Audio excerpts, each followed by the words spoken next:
আৰু কৰবাত সহি কৰিবলৈ থাকিল নাই স্যাৰ হৈ গেল স্যাৰ মই এটা কথা বুজি পোৱা নাই কি কথা স্যাৰ আমি অসমীয়া হয় না নহয় কিয় কলে নহয় মানে স্যাৰ অসমত থাকি অসমীয়া ভাষা কোৱাৰ কাৰণে যদি শাস্তি পাব লগা হয় এটোতো বহুত লজ্জাজনক কথা না স্যাৰ কথাটো অৱশ্যে নোহোৱা নহয় আসলতে তেখেতসকলৰ স্কুলত চাগে কিবা তেনেকুৱা ৰুল আছে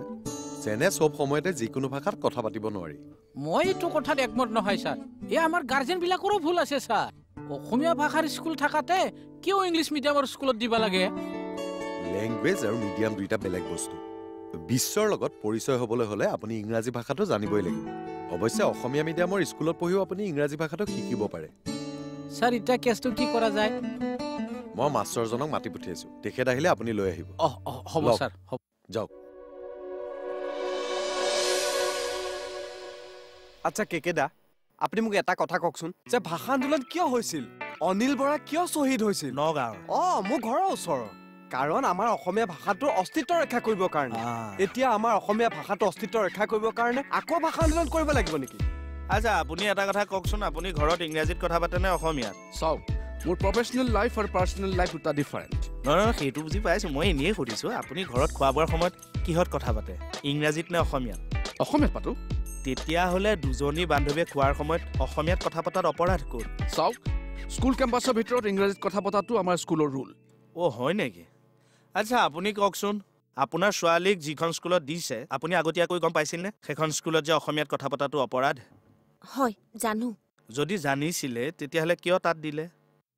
ইংলিছ মিডিয়ামত পঢ়িলে ইংলিছটো ভালকৈ ক'ব পাৰিব আৰু তাই স্মাৰ্ট হ'ব এক মিনিট বাইদেউ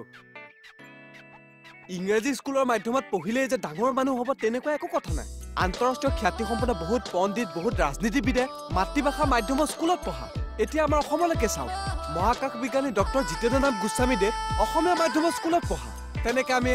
যাদৱ পায়েং যি বন সংৰক্ষণৰ জৰিয়তে আন্তঃৰাষ্ট্ৰীয় খ্যাতি লাভ কৰিছিল তেওঁ অসমীয়া মাধ্যমত পঢ়া আৰু ডক্টৰ হীৰেণ গোহাঁই ছাৰ তেখেত নিজে গুৱাহাটী ইউনিভাৰ্চিটি ইংৰাজী বিভাগৰ মুৰব্বী অধ্যাপক আছিল তেখেততো অসমীয়া মাধ্যমতে পঢ়া আমাৰ দেৱেন দত্ত ছাৰ ধুনীয়া অসমীয়া কয় সেইবুলি কি ইংৰাজী নেজানে নেকি ইংৰাজীটো বিদগ্ধ পণ্ডিত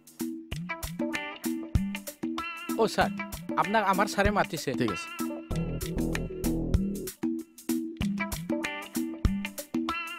কে ভাই মই এটা কথা ভাবছো এই ইংলিছ মিডিয়ামৰ পৰা আমাৰ ল'ৰা ছোৱালীক লৈ আনবা লাগে আগতে বিয়াখন পাতি ল তাৰপিছত ল'ৰা ছোৱালীৰ চিন্তা কৰিবি কি ফালতু মানুহ অনাবৰতো ফালতু কথা ভাবি থাকে আমি তেনেকুৱাই মই আপোনাৰ কথাটো বুজি পাইছো তথাপিও আপুনি আইন হাতত তুলি ল'ব নালাগিছিল চাওক পুষ্টিকা মোৰ ক্লাছ ষ্টুডেণ্ট গতিকে তাই যদি কিবা দুখ কৰে তাইক পানিছমেণ্ট দিয়াটো মোৰ দায়িত্ব চাওক কেতিয়াবা দায়িত্ব পালন কৰোঁতে তাৰ পৰা আনৰ উপকাৰ হ'ব পাৰে নেকি সেইটো চোৱাটো আপোনাৰ দায়িত্ব আমি যদি অসমতে অসমীয়া ক'ব নোৱাৰোঁ তেনেহ'লে আমাৰ ভাষাটো কম ক'ত এজন অসমীয়া হিচাপে আপুনি এই কথাটো উপলব্ধি কৰিব পাৰিব লাগিছিল একচুৱেলি স্কুলৰ চৌহদত ইংৰাজী কোৱাটো আমাৰ ৰুল নেমানিলেতো শাস্তি পাবই ভাষাটো ৰক্ষাৰ বাবে আন্দোলন কৰি বহুতো লোক শ্বহীদ হ'ল হয়তো আমিও তেওঁলোকৰ তেজৰে এতিয়া যদি আমি সেই শ্বহীদসকলৰ কথা পাহৰি আমাৰ ভাষাটো পাহৰি যাওঁ তেওঁলোকৰ আত্মাই কষ্ট নাপাবনে মহাকাশচাৰী এডৱাৰ্ড মাই ফ্ৰিংকে যেতিয়া অসমলৈ আহিছিল জাতীয় বিদ্যালয়ৰ ছাত্ৰ ছাত্ৰীসকলে তেওঁৰ লগত প্ৰথমে কথা পাতিছিল তেওঁলোক জানো আছামিজ মিডিয়ামৰ নহয় তেওঁলোকেওতো ইংৰাজীত কথা পাতিছিল আই এম চৰি একচুৱেলি কথাবিলাক ইমান ডিপলি মই ভবাই নাছিলোঁ ইটছ অ'কে আপোনালোকে এজন ভূপেন হাজৰিকাক জন্ম দিয়ক প্ৰতিমা পাণ্ডে ভৱেন্দ্ৰনাথ শইকীয়াদেৱৰ দৰে প্ৰতিভাৰ সন্ধান কৰক thank you so' much sir আচলতে কথাবিলাক মই আজিহে উপলব্ধি কৰিছোঁ ঠিক আছে বাহিৰতে তেওঁলোক বহি আছে বলক মই কম্প্ৰমাইজ কৰাই দিওঁ কম্প্ৰমাইজৰ প্ৰশ্নই নুঠে মুঠতে মোৰ ছোৱালীৰ নিচিনাকৈ তেখেতৰো পানিছমেণ্ট হ'ব লাগে ছাৰ কেকেদা হেৰি নহয় আপোনালোকে অসমীয়া সংজ্ঞাটো জানে নেকি জানো কওকচোন অসমীয়া হৈছে যিখিনি মানুহ ধৰ অসমীয়া সেইখিনি অসমীয়া